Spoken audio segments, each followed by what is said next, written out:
कहते हैं कर्मों का लेखा जोखा कभी अधूरा नहीं रहता। जो जैसा करता है वैसा ही फल उसे कभी न कभी अवश्य मिलता है।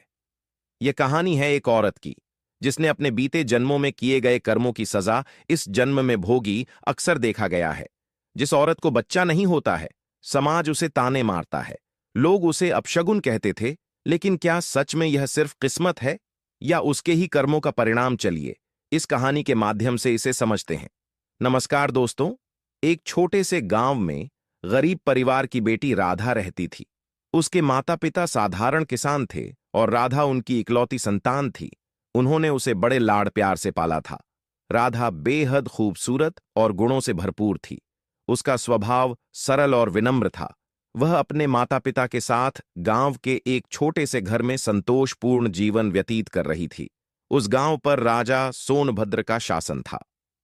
राजा सोनभद्र अभी अविवाहित था और अक्सर अपनी प्रजा की स्थिति जानने के लिए गांवों का दौरा करते था। एक दिन जब वह राधा के गांव के पास से गुजर रहा था, उसी समय राधा अपने घर के पास नदी किनारे कपड़े धो रही थी। उसकी सरलता और सौंदर्य ने राजा सोनभद्र का ध्यान खींच लिया। वह तुरंत ही उसकी ओर आकर्षित हो गया। राजा ने अपने घोड़े को रोका और राधा से बातचीत करने के लिए उसके पास गया। लेकिन जैसे ही राधा ने राजा को देखा, वह घबराकर अपने घर की ओर भाग गई।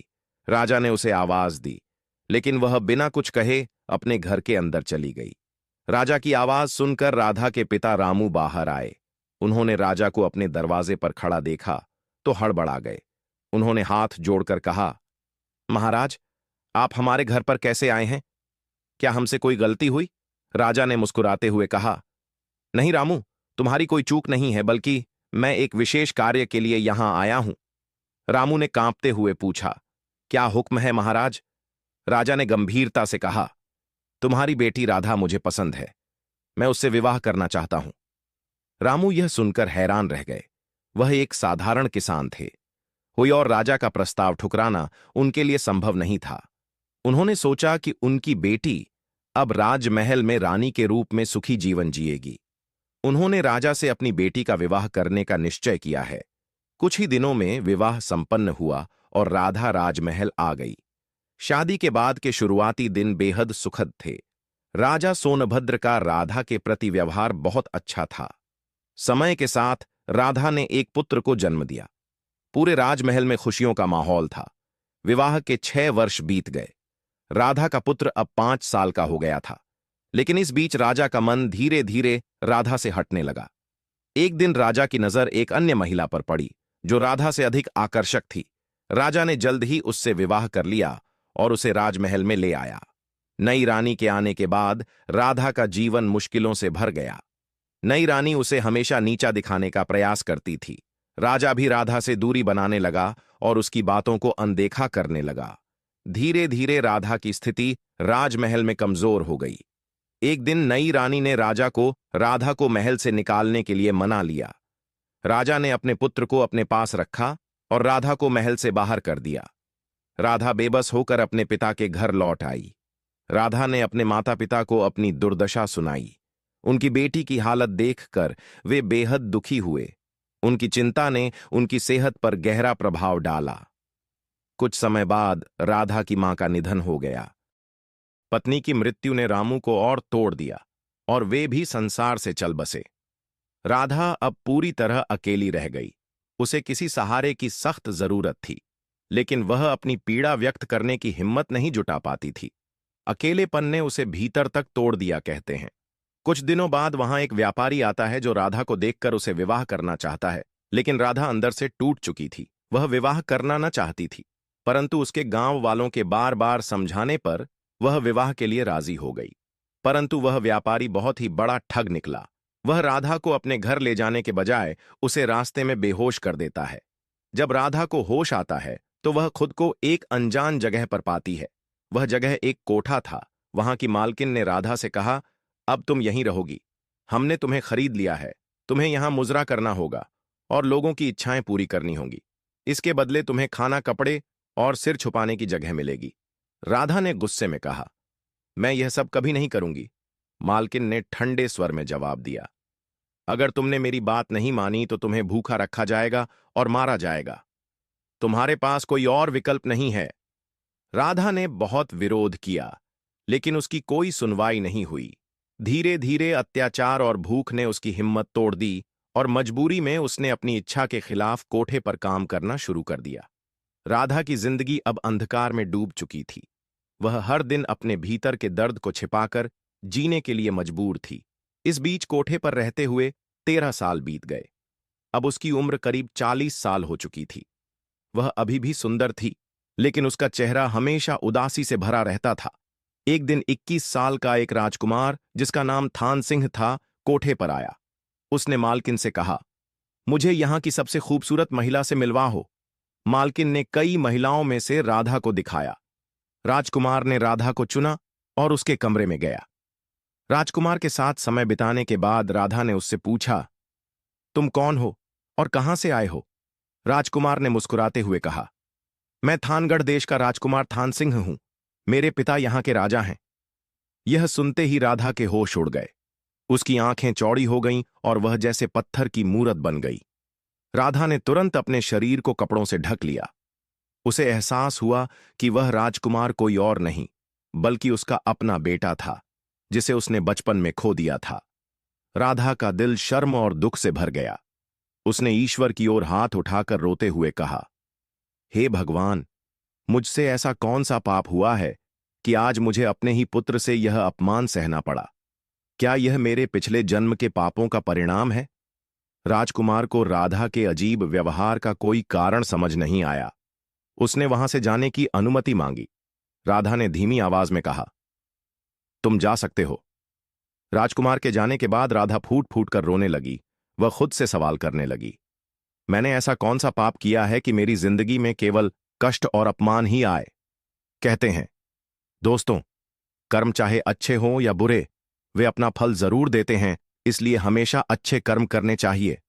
राजकुमार थान सिंह से मिलकर राधा के जीवन में एक और गहरा घाव जुड़ गया। वह कमरे में अकेली बैठी रही और उसकी आंखों से आंसू रुकने का नाम नहीं ले रहे थे। उसने अपना सिर दीवार से मारा और रोते रोते थक गई। थोड़ी देर बाद कोठे की मालकिन उसे देखने आई। उसने सोचा कि शायद राजकुमार राधा को कोई बहुमूल्य उपहार देकर गया होगा, लेकिन जब वह कमरे में पहुंची तो उसने राधा को बेहद उदास और रोते हुए पाया। मालकिन ने पूछा, क्या हुआ राधा? आज तो राजकुमार आया था, तुम्हें खुशी होनी चाहिए। क्या उसने तुम्हें कोई उपहार नहीं दिया? राधा ने रोते हुए कहा, हां, उसने उपहार दिया है, लेकिन ऐसा जख्म दिया है जो कभी नहीं भर सकेगा। यह घाव मेरे जीते जी मेरे साथ रहेगा। मालकिन हैरान होकर बोली, ऐसा क्या हुआ है, मुझे बताओ। राधा ने थोड़ा संकोच किया, लेकिन फिर धीरे धीरे अपनी पूरी कहानी मालकिन को सुनाई। उसने बताया कि राजकुमार थान सिंह कोई और नहीं, बल्कि उसका अपना बेटा था, जिसे वह बचपन में छोड़ आई थी। आज उसी बेटे ने अनजाने में उसे अपमानित कर दिया। मालकिन यह सुनकर चकित रह गई और बोली, यह मैंने कभी नहीं सोचा था। तुम्हारे साथ बहुत बड़ा अन्याय हुआ है। मैं तुम्हें यहां रहने के लिए मजबूर नहीं करूंगी। राधा ने मालकिन से गिड़गिड़ाते हुए कहा, मालकिन, मुझे यहां से जाने दीजिए। मैं कोई छोटा मोटा काम करके अपनी जिंदगी जी लूंगी, लेकिन अब मैं यहां नहीं रह सकती। मालकिन ने कुछ देर सोचा और कहा, तुमने यहां रहकर बहुत कष्ट झेले हैं और मेरे लिए बहुत पैसा भी कमाया है। जितने पैसों में मैंने तुम्हें खरीदा था, तुमने उससे कई गुना ज्यादा मुझे कमाई दी है, और आज जो तुम्हारे साथ हुआ उसने मुझे अंदर तक हिलाकर रख दिया है। तुम अब आजाद हो। तुम जहां चाहो जा सकती हो। अगर कभी मेरी जरूरत पड़े तो मुझे याद करना। राधा ने मालकिन के पैरों में गिरकर धन्यवाद दिया और कहा, अब मुझे और क्या कष्ट झेलने हैं, यह जानने के लिए ही मैं जिंदा हूं। मैं हार नहीं मानूंगी। राधा कोठे से बाहर निकल आई। उसके पास ना तो रहने का कोई ठिकाना था और ना ही खाने का कोई साधन। वह कुछ दिनों तक सड़कों पर भटकती रही। भूख और प्यास से बेहाल होकर एक दिन वह एक नीम के पेड़ के नीचे जाकर लेट गई। उसकी हालत इतनी खराब हो गई थी कि गली के कुत्ते उसके पास आकर उसका चेहरा चाटने लगे, लेकिन राधा को इसका कोई एहसास नहीं था। उसी समय एक दयालु महिला जो दूध और छाछ बेचती थी, वहां से गुजर रही थी। जब उसने राधा को इस हालत में देखा तो उसके दिल में दया आ गई। उसने कुत्तों को भगाया और राधा को उठाया। उसने पूछा, तुम कौन हो बहन? तुम्हारी ऐसी हालत कैसे हो गई? लेकिन राधा का गला सूख चुका था। वह कुछ बोल नहीं पाई। महिला ने तुरंत अपना गिलास निकाला और उसमें दूध भरकर राधा को पिलाया।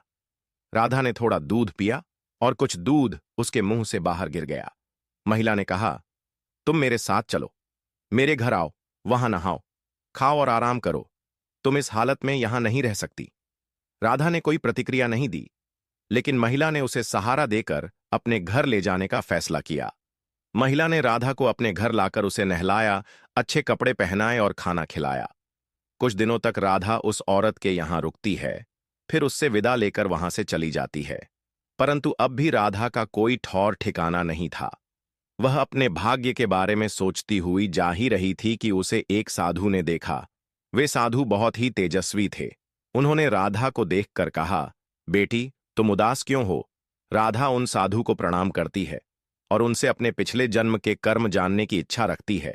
साधु उससे राधा से बोलते हैं कि बेटी, तुम्हें जानकर बहुत दुख होगा, इसलिए तुम ये सब मत जानो। लेकिन राधिका ने अपनी बात पर जोर देते हुए कहा, मैं जानना चाहती हूं कि मेरे जीवन में इतने दुख क्यों हैं। मैंने क्या ऐसा किया है जिसके कारण मुझे यह सब सहना पड़ रहा है? अगर अतीत जानने से और दुख मिलेगा तो मैं उसे भी सह लूंगी। साधु ने उसे ध्यान की एक कठिन प्रक्रिया सिखाई और कहा, तुम्हें हर पल को याद करते हुए अपने अतीत तक पहुंचना होगा। यह साधना 3 से 4 वर्षों तक चलेगी। राधिका ने पूरी लगन के साथ ध्यान विधि का अभ्यास शुरू किया। धीरे धीरे उसने अपने जीवन के गुजरे हुए पल याद करना शुरू किया। 3 वर्षों की साधना के बाद राधा अपने पिछले जन्म में पहुंच गई। उसने देखा कि उसका नाम रानी था और वह एक साधारण परिवार की सदस्य थी। उसके जीवन का सबसे बड़ा दुख यह था कि उसे संतान सुख नहीं मिला था। इस वजह से वह गहरे मानसिक अवसाद में चली गई थी। गांव के लोग उसे ताने देते थे और उसकी यह स्थिति उसे भीतर से तोड़ने लगी थी।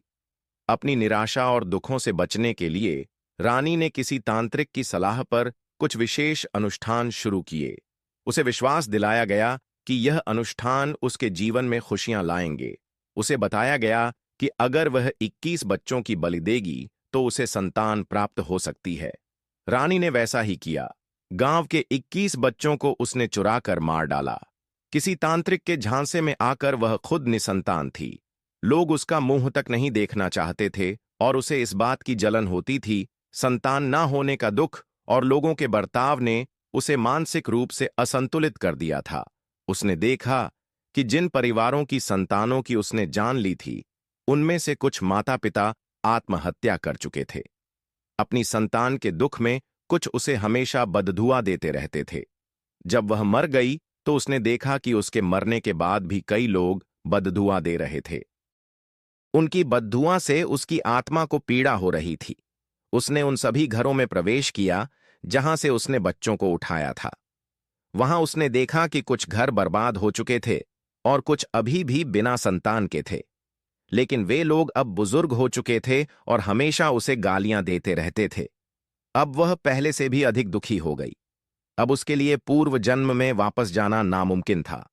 राधा को यह एहसास हुआ कि उसका अतीत ही उसकी वर्तमान स्थिति का कारण था। उसने सोचा, अगर मैंने अपना अतीत नहीं देखा होता तो मेरा मन शायद शांत रहता। साधु ने सही कहा था कि प्रकृति ने हमें भूलने की शक्ति दी है और हमें उसे अपनाना चाहिए। अब वह अपनी गलतियों का प्रायश्चित करना चाहती थी। उसी गांव में एक तांत्रिक आया था जो भटकती आत्माओं को वश में कर सकता था। उसने अपने तंत्र मंत्र के जरिए आसपास की आत्माओं को अपने नियंत्रण में लेना शुरू किया। जब तांत्रिक ने राधा की आत्मा को महसूस किया तो उसने उसे वश में कर लिया। तांत्रिक आत्माओं का इस्तेमाल अपने स्वार्थ के लिए करता था। जब राधा की बारी आई तो उसने तांत्रिक से रोते हुए कहा, मैंने पहले ही अपने जीवन में कई गलतियां की हैं, मुझसे अब और गलत काम मत करवाओ। राधा ने अपनी पूरी कहानी तांत्रिक को बता दी और उससे प्रार्थना की, मुझे यहां से मुक्त कर दो और मेरे शरीर में वापस जाने का कोई तरीका बताओ। तांत्रिक ने कहा, तुम्हारा दुख देखकर मैं तुमसे और कोई काम नहीं करवाऊंगा, लेकिन मेरे पास ऐसी कोई विद्या नहीं है जिससे तुम्हें तुम्हारे शरीर में वापस भेज सकूं। यह सुनकर राधा निराश हो गई और फिर से भटकने लगी। इसी दौरान उसी नगर में एक संत आए जो रात भर वहां रुके थे। वे उस कुम्हार के गुरु थे जो राधा के पूर्व जन्म का पति था। कुम्हार अब 80 वर्ष का हो चुका था और अकेले रहता था। रात में संत और कुम्हार ईश्वर का गुणगान कर रहे थे।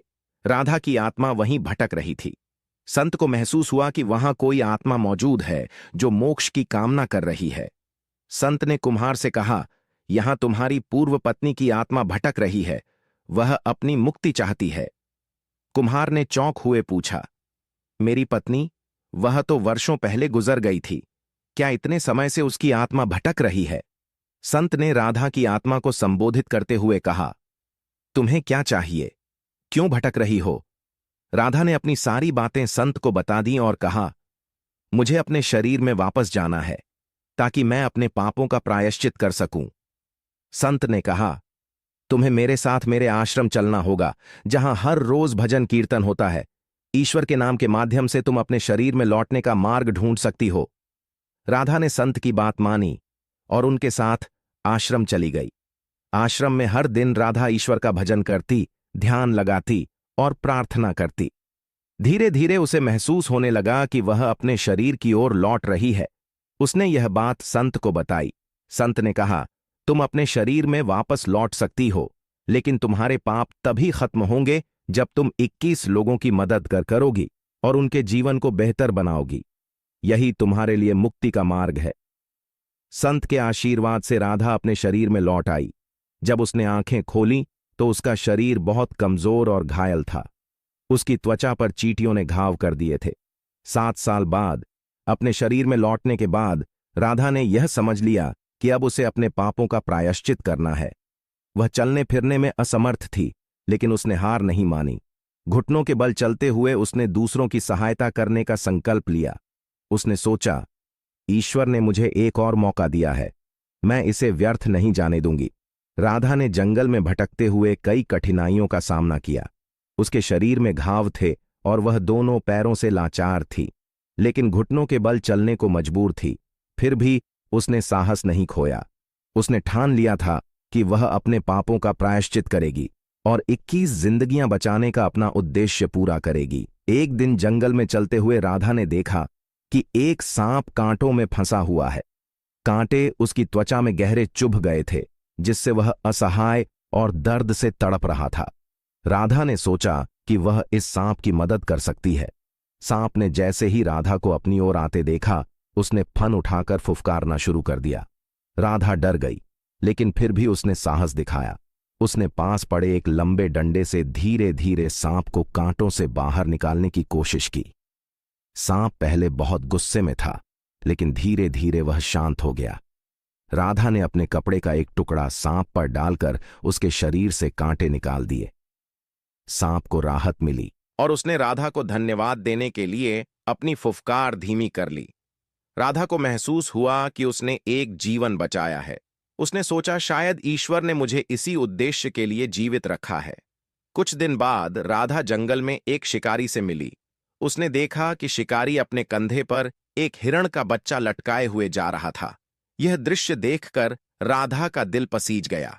उसने शिकारी से कहा, भाई, इस मासूम जानवर को छोड़ दो, इसे भी अपनी जिंदगी जीने का हक है। शिकारी ने कहा, मैं इसे बेचकर अपना गुजारा करता हूं, यह मेरा काम है। इसे छोड़ दूंगा तो मैं और मेरा परिवार भूखा रहेगा। राधा ने उसे समझाने की कोशिश की, भाई, इन जीवों को मारने की बजाय तुम जंगल से लकड़ियां काटकर या फल फूल तोड़कर बेच सकते हो। यह भी एक ईमानदार काम है। जानवरों को मारना गलत है, उन्हें भी ईश्वर ने हमारे जैसा जीवन दिया है। शिकारी पर राधा की बातों का गहरा असर हुआ। उसने हिरण के बच्चे को छोड़ दिया और वादा किया कि वह अब कभी किसी जानवर को नहीं मारेगा। राधा बहुत खुश हुई। उसने सोचा, शायद अब इस शिकारी का जीवन बदल जाएगा और इसके साथ कई जानवरों की जिंदगी भी बच जाएगी। राधा ने ठान लिया कि वह हर दिन जंगल में जाएगी और किसी जरूरतमंद की मदद करेगी। उसे पता था कि यही उसका प्रायश्चित है। यह घटना राधा के लिए बहुत खास थी। उसने पहली बार महसूस किया कि जानवरों में भी भावना और प्रेम होता है। उसने सोचा, अगर मैं इन्हें थोड़ा सा सहारा दे सकती हूं तो क्यों ना अपना जीवन इसी काम में लगाऊं। इसके बाद राधा ने ठान लिया कि वह हर जीव की मदद करेगी, चाहे वह इंसान हो जानवर हो या पेड़ पौधे, घुटनों के बल चलते हुए भी वह रोज जंगल में निकलती और जरूरतमंदों की सहायता करते हुए राधा का यह प्रयास धीरे धीरे पूरे जंगल में प्रसिद्ध हो गया। जानवर और पक्षी अब उसके पास आकर रहते थे। वह अब सिर्फ एक इंसान नहीं रही थी, बल्कि जंगल का एक अभिन्न हिस्सा बन चुकी थी। राधा की उम्र काफी बढ़ चुकी थी, उसका शरीर कमजोर हो गया था, लेकिन उसकी आत्मा में अडिग साहस और सच्चा प्रेम था। एक दिन वह नदी किनारे बैठी थी। मछलियां उसके पास आकर खेल रही थीं और पक्षी उसकी गोद में बैठे थे। राधा ने सूरज की ओर देखते हुए अपने अंतिम समय को स्वीकार कर लिया। वह धीरे धीरे गिर पड़ी। आसपास की गिलहरी ने जब यह देखा तो उसने अपनी आवाज में सभी जानवरों को बुलाया। सभी ने मिलकर राधा को विदाई दी। उसके शरीर को धरती में समर्पित किया गया। हर किसी ने प्रेम और श्रद्धा के साथ उसकी आत्मा की शांति के लिए प्रार्थना की। दोस्तों, अब मैं आपको बताने जा रहा हूं कि किन कारणों से कुछ स्त्रियां संतान सुख से वंचित रहती हैं। इन 3 कारणों को समझने पर आपको पता लग जाएगा कि कौन सी स्त्री संतान सुख से वंचित रहती है। पहला कारण, गलत कार्यों का प्रभाव। राधा ने अपने पिछले जन्म में दूसरों को हानि पहुंचाने वाले कार्य किए थे। उसने निर्दोष बच्चों को परेशान किया और गलत मार्ग पर चली। गलत कर्मों का प्रभाव हमारे जीवन पर पड़ता है, चाहे वह तुरंत ना दिखाई दे, लेकिन धीरे धीरे यह समस्याएं उत्पन्न कर सकते हैं। हमें अपने कर्मों को हमेशा सही और अच्छा बनाए रखना चाहिए, क्योंकि गलत कार्य जीवन में परेशानियां ला सकते हैं। दूसरा कारण, दूसरों के प्रति क्रोध और जलन। राधा संतान की कमी के कारण दुखी थी। उसने अपनी परेशानी को संभालने के बजाय दूसरों की खुशियों से जलन और क्रोध करना शुरू कर दिया। इस नकारात्मक सोच ने उसकी स्थिति को और जटिल बना दिया। हमें ईर्ष्या और गुस्से के बजाय दूसरों की खुशियों में खुश होना और अपने मन को शांत रखना सीखना चाहिए। वही स्त्रियां जो कई पुरुषों के साथ अनुचित संबंध रखती हैं और फिर गर्भ धारण करती हैं, उन संबंधों को छुपाने के लिए गर्भपात कर देती हैं, वे भी अगले जन्मों में संतान सुख से वंचित रहती हैं। जो स्त्रियां ईर्ष्या और द्वेष के कारण दूसरे के बच्चों को नुकसान पहुंचाती है, उन्हें भी संतान सुख नहीं मिलता। तीसरा कारण, प्रकृति के नियमों के खिलाफ जाना। राधा ने संतान पाने के लिए ऐसे उपाय अपनाए जो प्रकृति के नियमों के विपरीत थे। उसने धैर्य और समझदारी से काम नहीं लिया, जिसके कारण उसकी स्थिति और भी कठिन हो गई। हमें हर समस्या को धैर्य और सहजता से स्वीकार करना चाहिए। गलत रास्तों को अपनाने से हमारी परेशानियां हल होने के बजाय और बढ़ सकती हैं। तो दोस्तों, आज की हमारी कहानी यहीं समाप्त होती है। आपको यह कहानी कैसी लगी, कमेंट में लिखकर हमें जरूर बताएं। हम उम्मीद करते हैं कि आपको यह कहानी पसंद आई होगी और आपको इससे कुछ प्रेरणा मिली होगी। दोस्तों, मिलते हैं अगली वीडियो में एक और नई कहानी के साथ। तब तक के लिए दोस्तों, आप सभी से निवेदन है कि अपना और अपने सभी घर परिवार वालों का ख्याल रखें।